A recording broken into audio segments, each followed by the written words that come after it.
I'm Purple Monkey and I'm interviewing the Man Who Just Won the Match, Bunny. He is also going to face the ACW Money Champion on November 5th at ACW Sword Domination. How do you feel about that, Bunny? Feel really good, man. I got some few words for Brownie. You might have beat me before, but I'm going to beat you and get that title. As long as I'm champion, you will never get it back.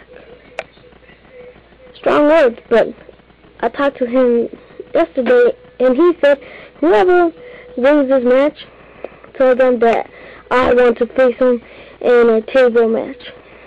What do you say about that? Well, let me tell him right now. I said, hell yeah, I'm going to fight you in that match, and I'm going to beat you. Thank you very much for the interview. You're welcome. I just want to remind you, talking with Purple Monkey is going to be at the same time. Thank you very much.